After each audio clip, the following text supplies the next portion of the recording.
Welcome to the Fanatical Elfz Show, part of the L Network.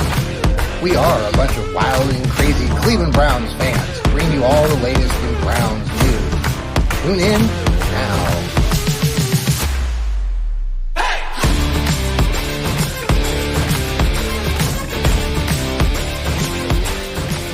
Oh, baby, we are a bunch of wild and crazy Browns fans. Here we are, the Fanatical Elfz. It's a Thursday night, and that's what we do. Welcome, everybody, to our show. We have Steve Gill, we have Elliot, and we have Sam. And yes, indeed, we are sporting the looks tonight. Oh, my goodness. We are, Elliot's fashion statements are wearing on all of us. I couldn't be prouder. I could not be prouder. Right. It's a proud moment. You're like a father figure right here. You're the godfather. You're well, I don't know what we call it, but we're just excited that everyone's here. We are live coming to you, and we are got so much to talk about this week. And yes, the Browns are still going into week 18. We got a game against the Cincinnati Bengals, the Bungles. And it should be a lot of fun to assess and talk about tonight. We got Jeff Driskel. We got Flacco-mania. We got Pro Bowlers.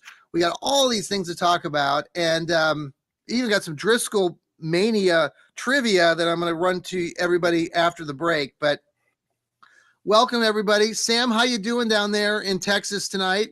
Good. Weather's nice. Still just kind of hanging out. Cowboys won. Should have probably won, should have maybe lost, depending on who you ask. Yes.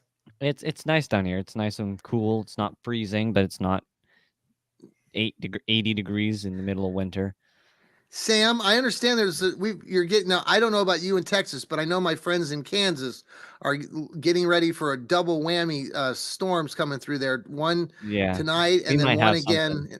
Yeah, I wondered about that. Here in Ohio, where I'm at in Columbus, we're just probably going to get some rain and maybe a little mixture of snow. Not too bad down here, but sounds like down there it could be a little dicey.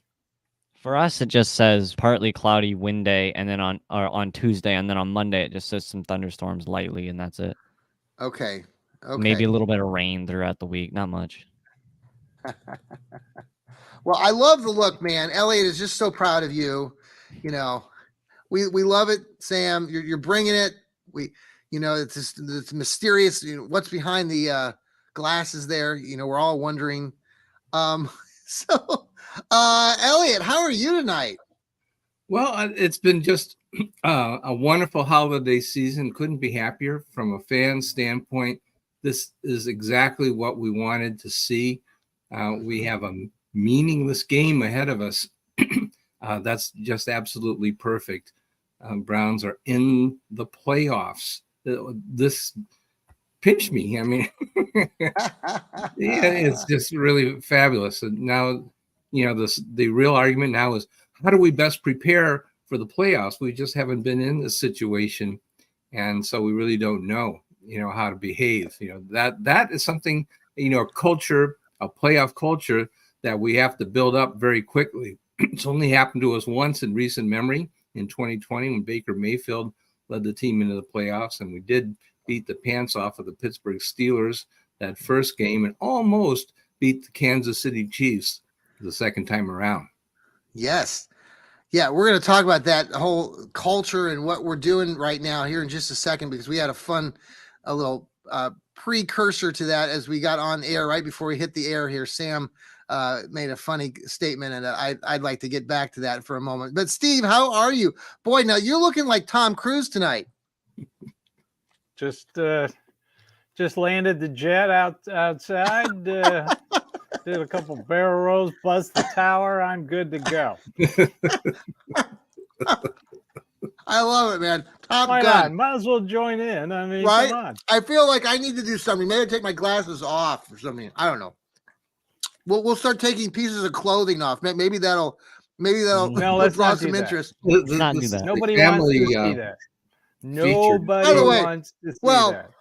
I coach basketball, and I'm watching old tape, from the previous game, and so you can see a review of you walking back and forth the sideline, as I'm pacing back and forth, pulling my hair out and everything. And I was telling my wife, Laura, it's like, man, I just look I look old and I have a limp when I'm walking. I'm like, I don't like watching myself on video. So, boy, you guys are inspired by that. Well, we'll have to. Yeah, we are. You need an image consultant. We'll have to work on that. I think maybe what we should do. Yeah, you need the shirt and tie. Yeah. Well, here's the thing on that. It's funny because I help coach a girls' high school team here at Licking Heights, and we have, I didn't realize at the high school level, this is a really big deal amongst coaching staffs. I know, like at colleges and stuff, they do this too, but like you said, Elliot, it's that it's the fashion design. Like they want to match up all the we're wearing matching jackets and matching slacks, and they have to be the right colors and the same colors. So as the matching shoes, it's a real big deal. So you just need the tie to be the school color. You can stand tall, proud, and unflappable. Mm-hmm. And that might be a better way for you to coach rather than pacing and showing your nervous.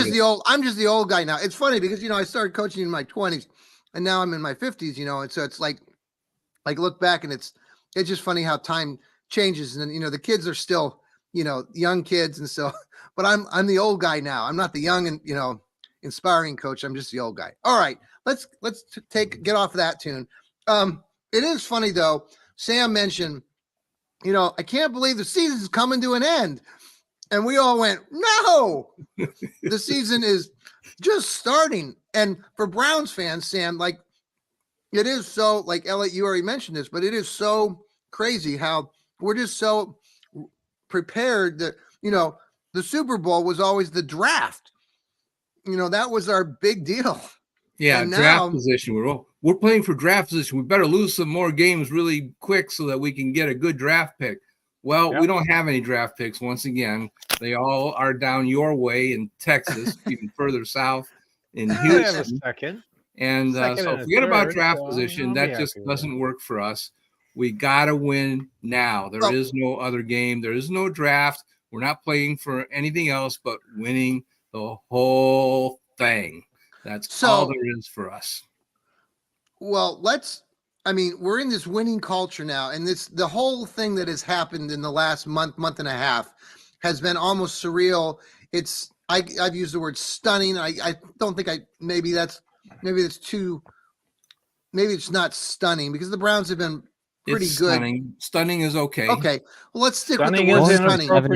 Let's stick with the word stunning then, because we're going now, like Flacco-mania is a real thing. We've been all talking about it, and it really is something special. And so gearing up for this game, let's kind of go into this game here against Cincinnati. The Browns have decided to bring in Jeff Driskel, who's been a journeyman, and actually was a quarterback the game after the Browns last year played the Houston Texans, and it was after that game, and Kyle Allen played for the Houston Texans, that then Houston ran with Jeff Driskel, I think the remaining part of the season as a Texan. But Jeff Driskel was drafted by the 49ers. He's been in practice squads. He's been a starter with the Cincinnati Bengals when he was the backup behind Andy Dalton. Finished off the season, I think, back in 2018. So he's been around. He's played for the Lions. He's done some other short stints. I just want your assessment. I know people are saying this will be the fifth quarterback. Now the Browns are starting this remarkable season. Just your overall take. I know, Elliot, let's start with you and then go to Steve and then finish with Sam. What's your take on Jeff? I know you've been a proponent of his. Well, yeah. And once again, I wrote an article towards the end of the trading deadline or before the trading deadline saying that we needed to have a guy and put him on the practice squad. And at that time, Jeff Driskel was available. It turned out that he went to Arizona because why? Arizona traded Rocket Man Joshua Dobbs to Minnesota, and they needed somebody, so they picked Jeff Driskel. I guess we thought on the same wavelength. Yeah. But if the Browns had signed him instead, they'd have a guy that had 2 or 3 months on the playbook rather than just 1 week. So this whole business about having a 1 week training period with the playbook, I think, is for the birds. Flacco is, in fact, a miracle man. We should not expect all quarterbacks to be able to do it from now on. This is a bad idea. But Jeff Driskel is a relatively talented quarterback. He's, one of those combine freaks that can really perform well in athletic tests. But I don't know that he's got a computer brain that can absorb a playbook in 1 week. So I'm not real crazy about that experiment, but he can throw the ball, he can run, he can do a lot of things. Yes. And we should have signed him a lot earlier. I've been crying all year long that they've been short on quarterbacks. They've got plenty of positions available on the expanded practice squad. It's foolish not to take advantage of that and sign an extra quarterback or even two. Yeah. So I look for him to show some athleticism, but I think that it's going to be a sloppy game. He'll probably get picked off a couple times by the Bengals. That's what I think. Yeah. Yeah. Jeff Driskel, Steve, what do you think? 30-year-old, 1-9 as a starter through his first touchdown pass against the Browns back in 2018. Yes. He was with Arizona under Drew Petzing, who used to be the quarterback coach here in Cleveland, and under Stefanski, and now the offensive coordinator in Arizona. Yeah. Alex Van Pelt is very familiar with him. They were both in Cincinnati together. So I think he'll have a little the offense that Petzing runs is similar to Stefanski. So he's going to have a little more familiarity towards it. And plus being in Cincinnati where he spent, he played a bunch of games as a backup, that's not bad either. No. So, he's going to be throwing to a bunch of second stringers. You're not going to see Amari Cooper. You're not going to see Elijah Moore. He's going to be throwing to Tillman, Bell, and Marquise Goodwin. You're not going to see Njoku. I just, he's not going to. We're going to see a lot of Pierre Strong. I can tell you that. That'll help him out. Yes. But, it's an interesting situation. Only two teams have made the playoffs and played 5 quarterbacks, the Cleveland Browns and the 1984 Chicago Bears. So there you have it. I'm going to come back and talk a little bit about this game and the magnitude of it or lack of magnitude at this moment. But first, Sam, I want to get your assessment again about Jeff Driskel. Did you know who Jeff Driskel was before this week? I think I heard of him once, but that was it. It's our 5th quarterback, and that's kind of crazy. The fact that we're right? still this good, winning this many games with 5 quarterbacks is something you don't see every year. It's like we got a huge bullpen that comes out. It's like the Cleveland Indians with their bullpen. It's not like what? 5 quarterbacks? No. It's a Cleveland tradition. Give me a break. 3 years they always started like. I'm surprised they haven't started 6 or 7 in the season. They probably have. I mean, there was one point that Dennis Northcutt was taking snaps at quarterback, as I recall. They started that 6 in 2017, or 2016. Yeah. There you go.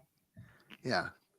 Yeah, it'll be interesting. This game doesn't mean anything. So who really cares what he does? Well, let me intercept. Let me intercept. And I know we're going to talk. It doesn't matter. And I'm not disagreeing with you.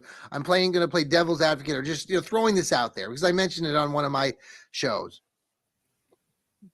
Kevin Stefanski and the Brownies now have won 11 games twice, which is he's the only coach to do that since Paul Brown, which is pretty significant. When you think about the history of the Cleveland Browns, and that's pretty, now Marty Schottenheimer had one season where I believe they got that 86 season, they got 12 wins, if I'm correct. Tell me if I'm wrong. They had one season where they got 12 wins. The other season that Schottenheimer had. The season after they went 8-8, they hired Lindy Infante, and I believe they went 12-4. But then Marty had several seasons where they won 10 games. So they won 12, then they won 10. So Stefanski is the first coach, like I said, since Paul Brown to win having 2 seasons of 11 plus wins historically. Do you think, I mean, the Browns did win 12 games one time. I'm just throwing this out there because the players and the 2 coaches, I know players and coaches talk, and I know they're taught to, we're going out there to win, win this game one game at a time. Taki talked earlier about it. I know Kevin talked about it. I mean, is there any significance to the historical side of things that, the Browns and they're playing a divisional rival, and I know the game doesn't mean squat. I mean, to go out and get that 12th win, I'm just throwing this out there. I mean, who says they can't? Okay, well, that's what I want to get to. I mean, Cincinnati all of a sudden a juggernaut? I mean, they're like 31st in total defense. Now, they give up like 130 yards rushing a game. So you're saying we got a chance? Is that what you're saying? We got a chance. Hey, we got a chance. If Driskel takes them down on an opening down drive touchdown, and then the defense stops Cincinnati, and the Browns get the ball back and score again, Cincinnati players are going to call their travel agents and find out when's the next flight to Cancun. So now the only thing I object to is that the historical reference to Paul Brown doesn't mean anything to any player on the current roster. Okay. I don't think they meant, but they just want to win because they're football players. All football players want to win because they're trained from birth. I wonder if David DeJoke thinks of when someone says Paul Brown or any of these young players, I wonder if they think of Paul Brown, the guy across the pond in England. Mike Brown's dad, and they just as soon beat his butt. I trust his coaching staff to get this team ready. That's it. Bottom line. Yes. No, I'm looking forward to. I mean, we're all going to be watching the game. It doesn't really matter in the grand scope of things. Steve, you mentioned, and we've all talked about this too. They're locked in at the 5 seed. I know I've had several people who are not Browns fans or who are Browns fans asking me, are the Browns locked in at the 5 seed? Yes. So let's talk about that then going into this weekend. And then regardless of win or losses, now we're going to turn our attention to who the Browns potentially are going to play.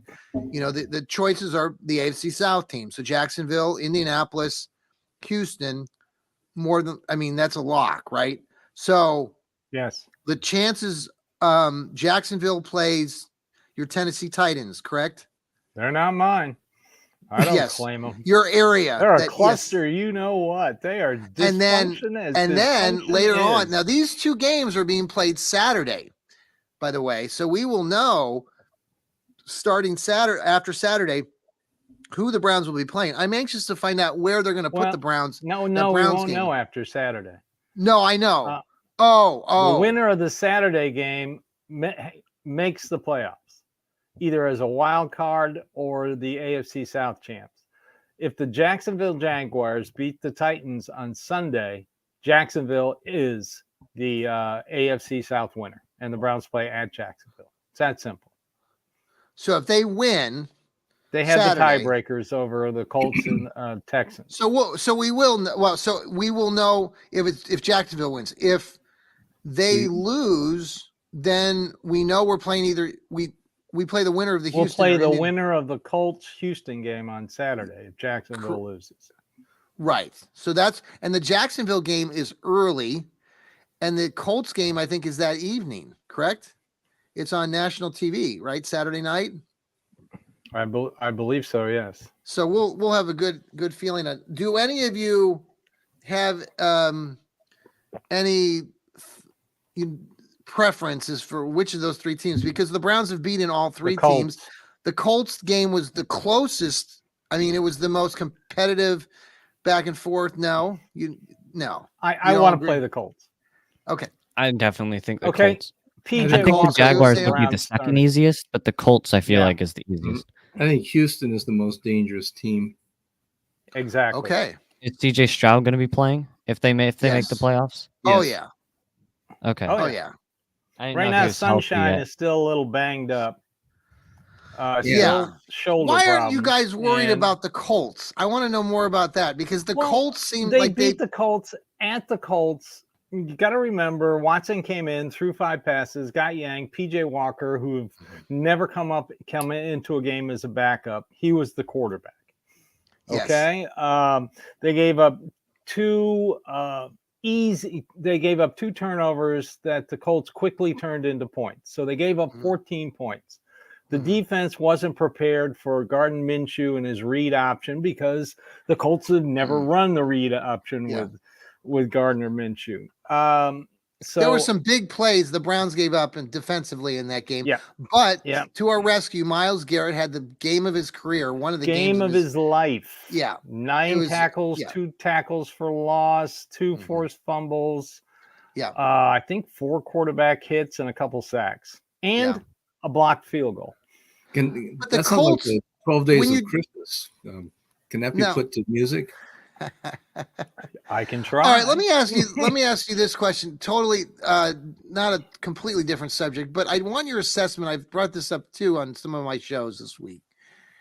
The Browns and Flacco Mania got a lot of attention after they won their game most recently. But then starting Monday and Tuesday again, I noted that many of the national broadcasts were solely focused on the Ravens, the Ratbirds, and who's gonna beat the Ratbirds. And no one in God's green earth in the national media, outside of maybe a person or two, even mentioned the Browns. And the Browns were talked about leading up to that, but it was like on Monday and Tuesday, and maybe leading to Wednesday, yesterday, all people can talk about is who's gonna beat the Ratbirds? Who's gonna beat the Ratbirds? Good. I'm like, we beat the Ratbirds, and good, yeah, right. I mean, it's like fine, just diss us again. What a story. I'm just wondering how I feel like you, Steve, like this is going to help. I mean, I think the Browns know that they don't have they're not being given much credit, and they've had and I just think with Flacco Mania back there, we got as great of a chance as now. I will say that somebody like Stephen A. Smith, who's a hothead, he had, I think, the Browns up at number 3 in his overall assessment of all the teams. So just wanted your views on that. Steve, I heard you talking a little bit. What do you think about, it's good that that they're kind of being passed over. Yeah. Depending on what happens Saturday with the Steelers and, Baltimore's starting Pro Bowler, Hundley. But, they're resting players. The Browns were the last team to beat them in Baltimore. Held the MVP to 1 completion, 2 if you count the pick 6 by Greg Newsome in the fourth quarter. I mean, so and Lamar Jackson. I've heard a few analysts say that the only team that could possibly beat Baltimore is Cleveland. And that's going to be, if the Browns win their wild card game, that's going to be the second. That's the second playoff game for the Browns going to Baltimore. So now, can you tell me what Lamar Jackson's record historically in the playoffs is pretty poor. He's won 1 game. Right. The last time that he was MVP, had an MVP season, and they were the number 1 seed, they lost at home to the Tennessee Titans. Yeah, that was right. It was at 2019. 2019. You're right. Yeah. Your assessment, Sam, on the whole, the Ratbirds getting the 1 seed and getting all obviously the publicity, and nobody can beat the Ratbirds. Who's going to beat the Ratbirds? Who's going to beat the Ratbirds? Like, it's frustrating to listen to all these idiots out there who have they're pumping this, and then seeing Odell Beckham Jr. in the locker room talking about, this is the best team that I've ever been on. I'm like, just bite me. I'm sorry. Sorry. Tell us how you feel there, John. Well, it's just, come on, man. These guys are just so cocky. Just so cocky. Anyway, it's all entertainment. Sam, what do you think about Baltimore and Cleveland? Well, we're the only team in the NFL to have beaten both 1 seeds, because we beat the 49ers and we've beaten the Ravens. Thank you, Sam, for reminding everybody so of that. We're the only team who's beaten the 1 seeds, but we beat We could beat, let's be honest, the 49ers game, we won it. Doesn't matter. But we probably should have lost that game. He missed the kick. I feel like that was a game we probably should have lost. I'm going to consider it a win. It still was a win, but that was a game that we probably shouldn't have won. But that Ravens game, we definitely won that game. And I feel like, especially the Ravens, I think that's going to be an interesting game. But I think I know Miami got crushed, but Miami, I feel like, can still put up a really good fight, and they're playing at their peak. They'll definitely be a challenge. I think Buffalo, if they make it in, I think Buffalo could probably put some pressure on the Ravens, even if it isn't the Browns who play the Ravens. I don't think the Ravens are unbeatable.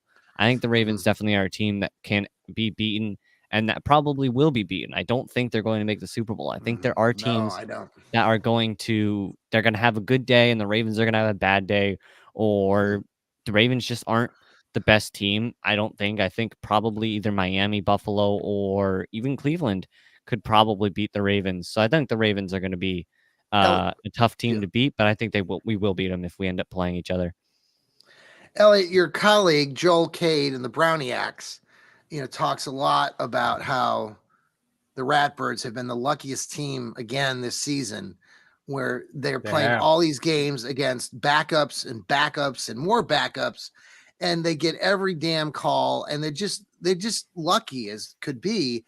And then I plug it, like I just already mentioned, Lamar Jackson's history historically, and I'm sure he has something to prove because he gets to this postseason. He's been poor with that. And I just want, what do you think about the Ratbirds? And do you think that they can make it? And do the Browns have any sort of opportunity against them going into this?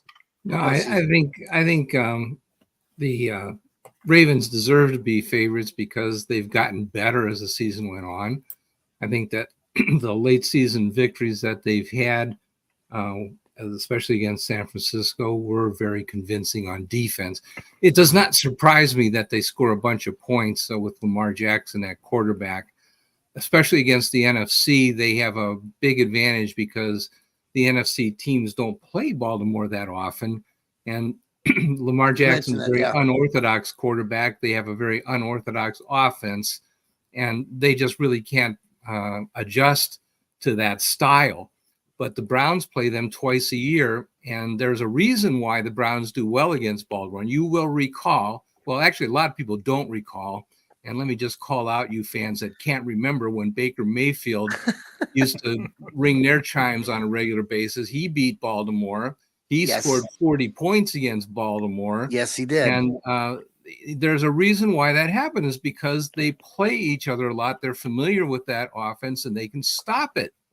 And, so they do play well against Baltimore. I'm not saying that the Browns deserve to be favored against Baltimore because they don't. Baltimore has stayed healthy. Baltimore has gotten better as the season went on. Lamar Jackson, by the way, is 2 years younger than Baker Mayfield. So a lot of the criticism that he's gotten, he lost the, game that he made in the playoffs when he was the youngest quarterback to ever have a winning record as a starter in the NFL. And you got mad at him because he didn't win the playoff game. I mean, come on. That's really not fair. Well, I think, he has a very good chance, to lead the team to the Super Bowl. I'm not saying that he will, but he has to be taken seriously. I'll put it that way. Yeah, you do. The Browns have as good a chance as anybody to beat them because they have a team that's designed to compete against the Baltimore Ravens defense. It's that simple. There's a reason why they play well. Yes, no, all those factors will be important. And, Steve. Right now, Baltimore fans don't want to see Joe Flacco and the Cleveland Browns in Baltimore. That scares them to death. Yes, they make it nervous. I don't want to talk a lot of smack because Baltimore has had a really fantastic season. They deserve to be the number one. Oh, I don't mind talking smack. I hate the Ratbirds. I don't have any respect for that organization. They stole our team. I don't care. And I don't care if you say that. I'm just saying I'm not celebrating the victory prematurely. No. I think Baltimore deserves respect as a competitor, put it that way. Sure. I don't like Baltimore one little tiny bit. I don't like the coach. I don't like the things they do on the field. But I think they are a formidable opponent. Let's put it that way. And the Browns got to get there first. So there you go. We ain't ready to play the Baltimore. We're not ready. No. Hey, speaking of that, South. I'm going to talk a little bit more about that, some prior playoff experiences for the Brownies. We're going to take a quick break here on the Fanatical Elfz Show. We'll be right back. You turn this light on. And thank you for coming back to us. Hope you enjoyed those commercials. I loved them. So, yeah, we were just talking about, getting there one step at a time. We just, to play the Ravens, the Browns have got to beat their initial opponent. And that can be anywhere from Jacksonville, Houston, or Indianapolis. It was funny going back and looking. There was maybe you saw this too, Steve, or anybody on social media tonight.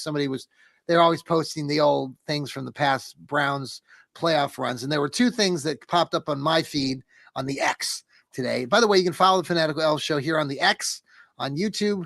We're live. Download us on Apple, Spotify. We are growing by leaps and bounds. By the way, guys, we're up like 30% just this month already. We've exploded because of the Browns are going to the playoffs.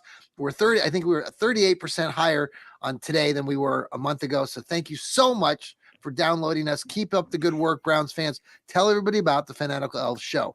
So I was watching these clips. The first clip, I was reminded when I was a sixth grader, and 1980 season.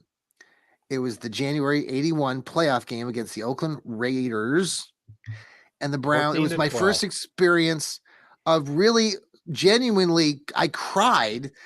I was 12 years old, and I just remember the heartache. That team was so loved by the city of Cleveland, or similar in some ways to this year's fascination over, some of our, Flacco-mania and everything. It was just crushing in the way that they lost that game. Ball was thrown back at the end zone to the future GM of the Baltimore Ravens and great Cleveland Brown tight end Ozzie Newsome.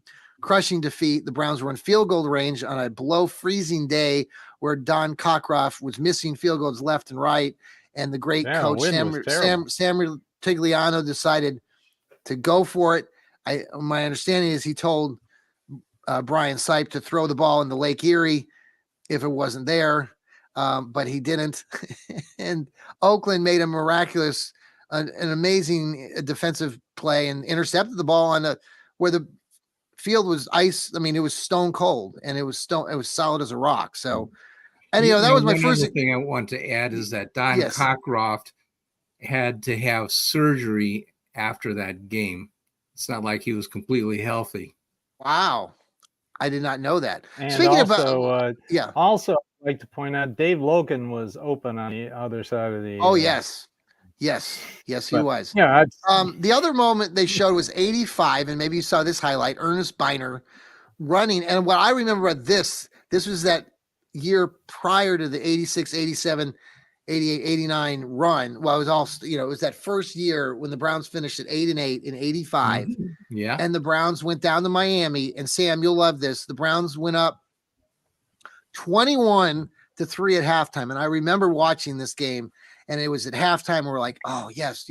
Browns were wearing their brown tops, white pants. Ernest Biner went for 2 touchdowns that day, 166 yards or something crazy.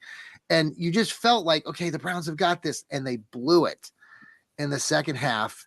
Well, they couldn't throw the ball, and they had a rookie quarterback in Bernie Kosar. That's the whole reason they hired Lindy Infante the next season to up the offense, because Bernie was upset that they wouldn't let him throw the ball more. But you had Biner and Mack in the backfield. So let me ask you this: current Browns, right? The current season. We haven't been in the playoffs since 2020. Now we're back in it. Let's say we get into this first playoff game. How at risk are we with veteran quarterback Joe Flacco back there? Let's say we're up 21-3 against the Colts at halftime in Indianapolis. I mean, obviously any Browns fan is going to be worried regardless, but is is that game more in the bag? Are we do we have, you know, are we going to win that one compared to what we did back, 40 years ago when we played Miami, or up 21-3? What do you think? I mean, do you feel that confident about this Browns team that they can grab I feel a that lead? confident about the Browns defense. Yeah. Yeah. I'm calling Red White 88. I mean, yeah, exactly. It's they don't have the personnel.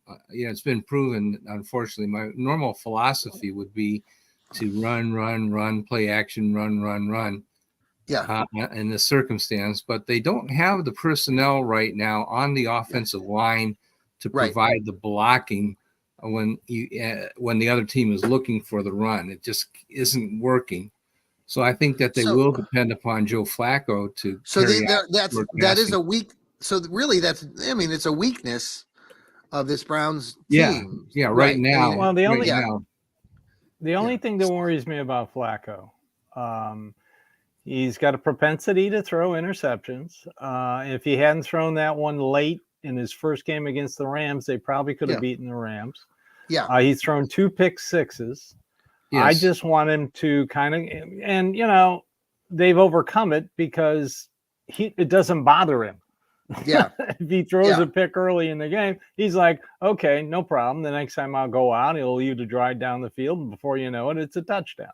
Yeah. I would love to see the Joe Flacco that was part of the 2012 Ravens, where he played an entire postseason without throwing an interception and won the Super Bowl. So that would be great. Just don't throw late interceptions. That's all I ask. This team can survive.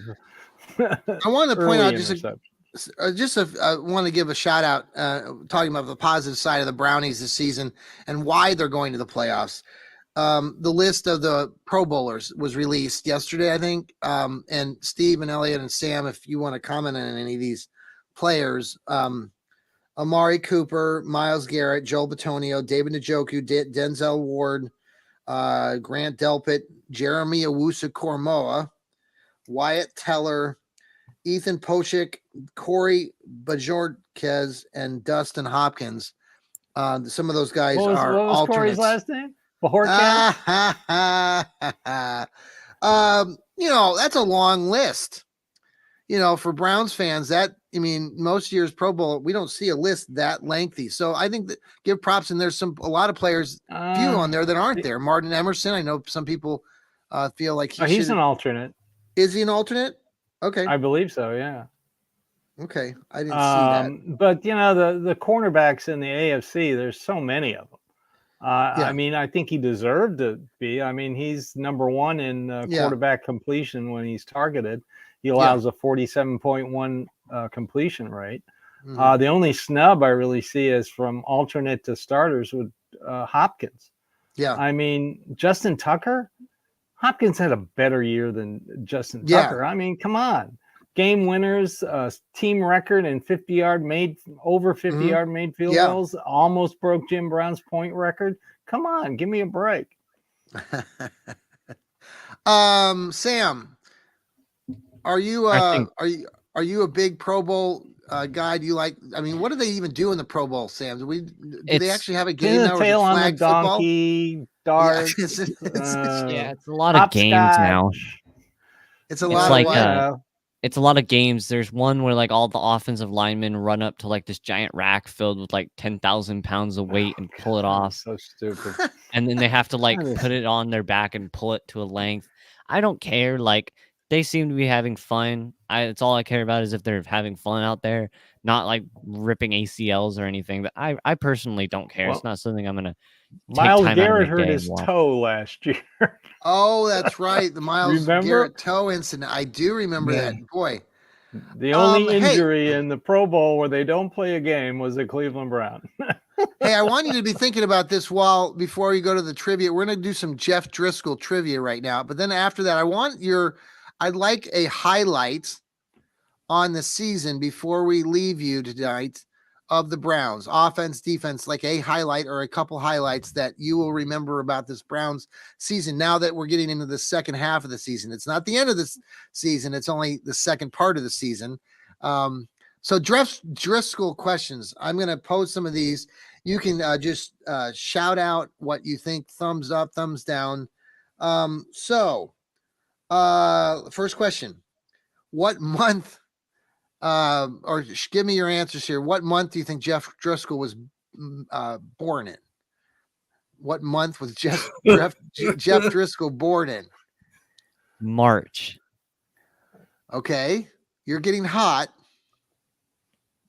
Eventually, if we guess enough, we'll just guess all the months. We got a lot more tries to this. Somebody's going to get it.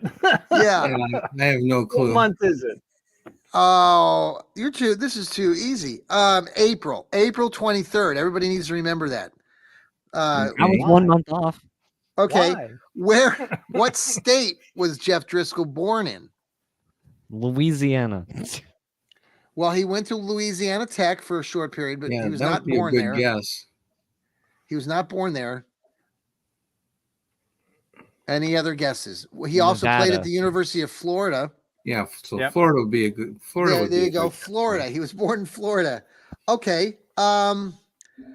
Give me over under. I'll give you the number. You tell me if that's over or under. How many games that Jeff Driskel has started in his career? Okay, 23. Bengals career in the NFL or in college? Pro career. Bengals. That's too high. That's too high. That's actually how many games he started. 23. Oh, really? Yes. No, he's 1-9 no, as a starter. No, that's right. Yeah, wait a second. That's over his. That's right. You're right. Over his college, and I screwed that up.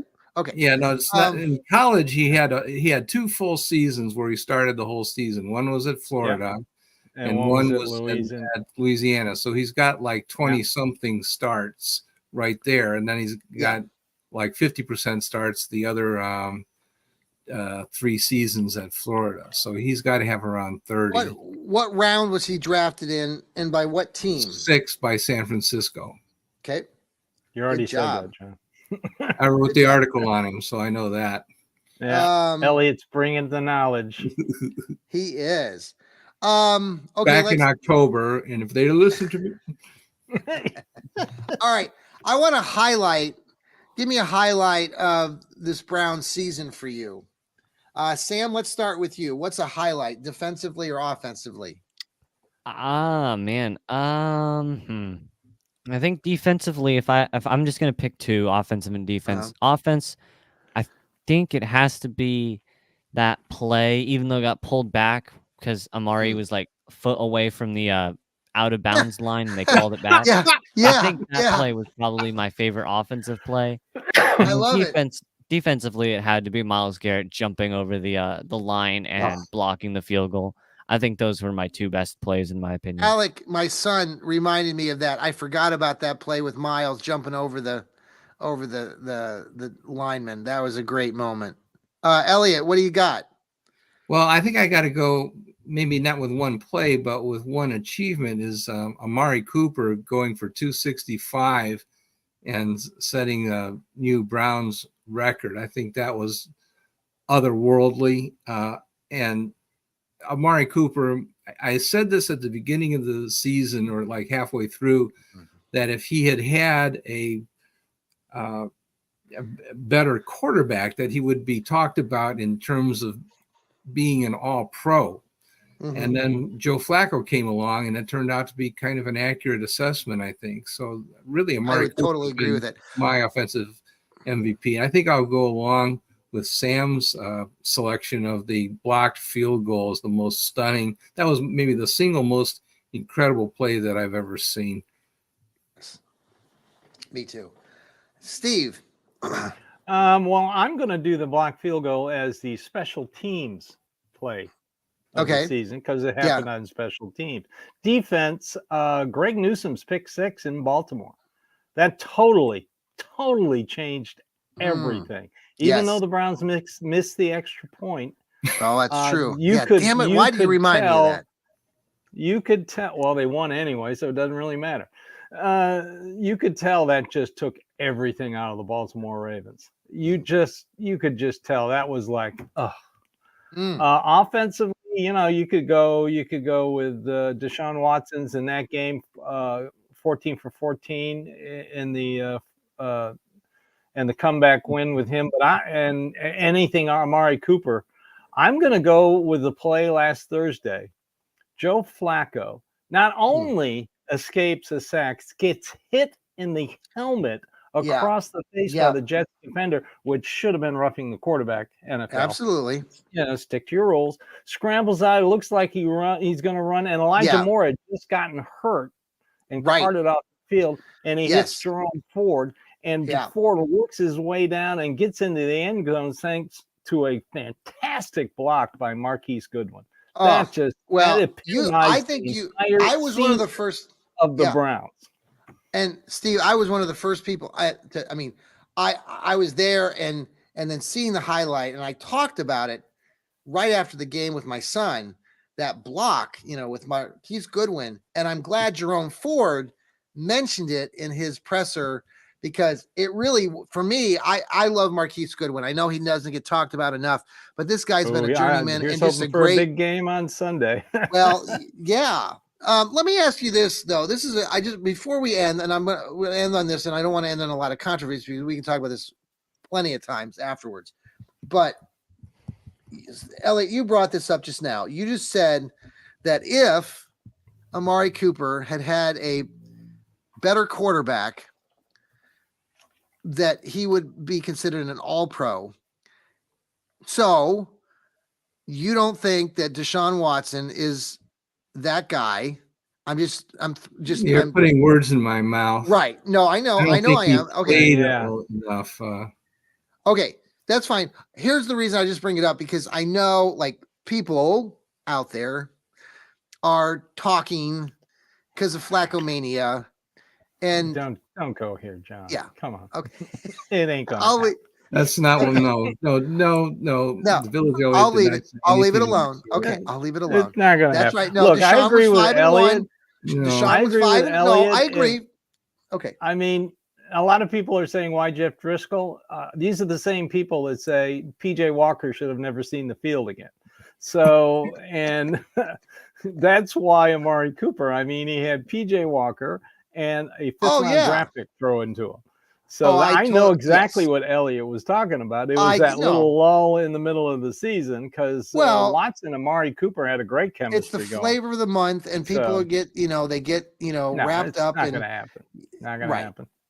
Is there any? Let me just finish with asking you this question, and we'll stop. Sam, I want to start with you. Is there any chance you think the Browns, just your own assessment, does Joe Flacco stay with the Browns after this run? If, let's say, they get to the AFC Championship or the Super Bowl, do you think he sticks with the Browns or is he gone? I just want to hear what Sam says first. Go around the room. For one more year, I think. I think if the Browns, let's just say the Browns win the AFC Championship, lose in the Super Bowl. I know that's not what we want to have happen, but let's just say that happens. I think Joe Flacco will play for one more year, especially if he does good in the playoffs.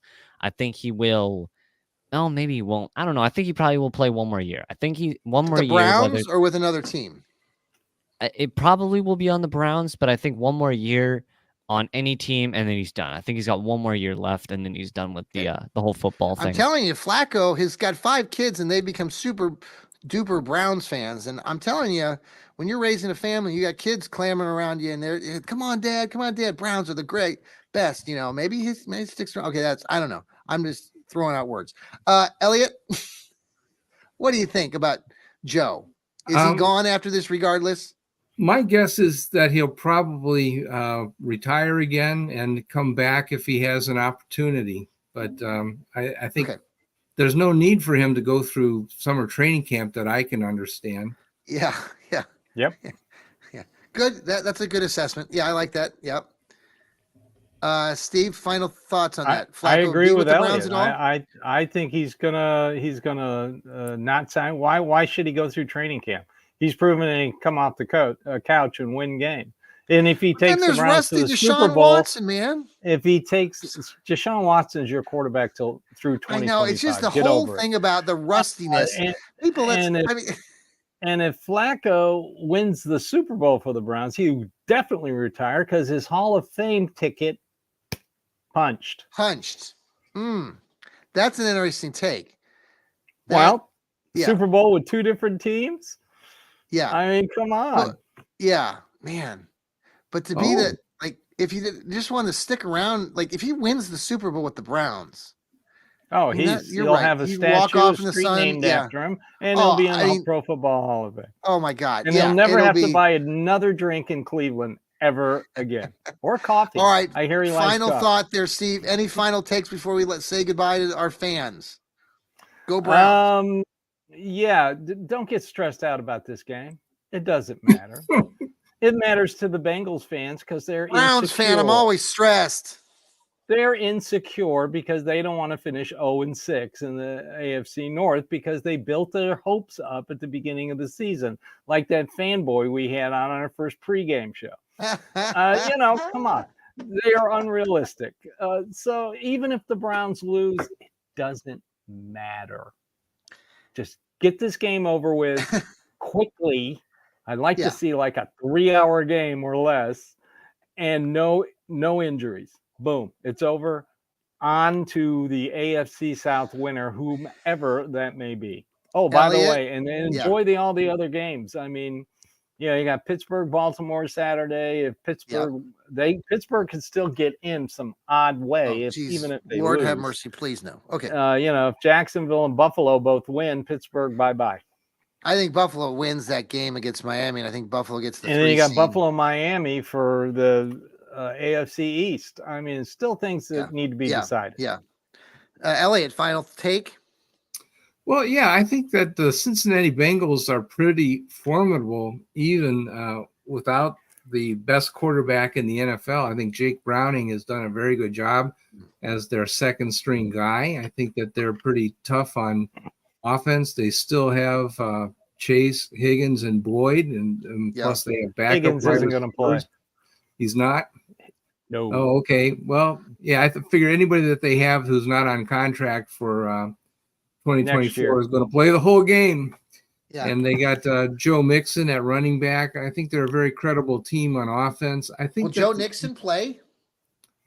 He didn't. He showed up on the injury report today. Okay. Well, okay. Pro Football Focus is still showing him as the starter, so I don't know if he'll play or not. He did not practice today for some odd reason. Okay. Well, I think he will.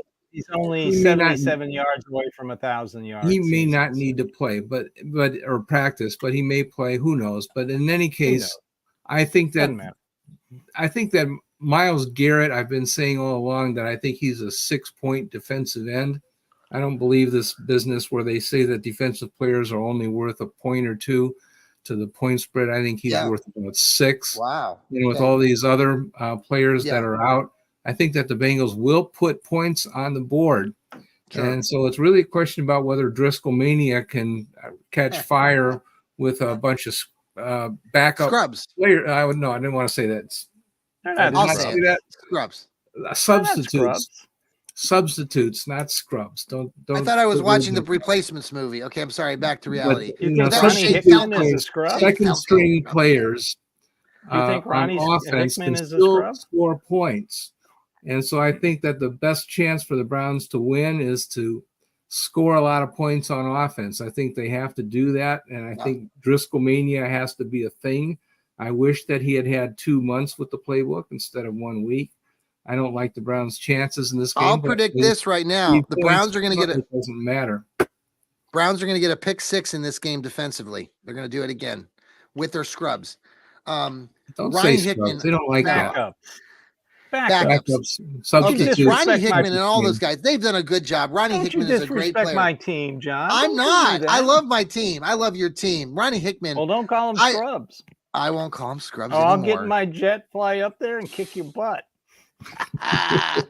I like the Ronnie Hickman. I was so excited. I mean, honestly, them picking up Ronnie Hickman in the draft, that was one of my favorite. No, he was undrafted. They didn't even draft him. Well, no, they didn't even draft him.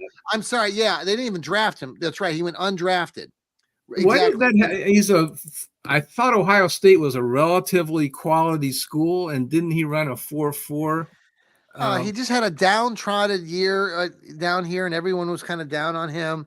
But, you knew he was a good player. Everything I read about him coming into that draft, and he went undrafted. The Browns got him, and I just think it's just a great story. Yeah, and the other two guys they got from Ohio State are good. I mean, DeJuan Jones is going to be DeJuan Jones, fantastic. Exactly. Luke Whippler has played very well when he's had to come in, so I'm completely happy. And this goes back to the whole Ohio State, not taking Ohio State players and all that stuff. So let me hear lastly from Sam. Sam, final take. Yeah, I think the Browns are going to win. I don't see them losing this wild card game.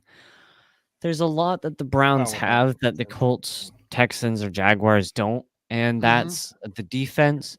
And I feel like our receiver core has honestly been really good these past few games. I don't see him losing. I just don't feel like it's a game that we're gonna lose. I think the Browns have just upper hand in a lot of sections.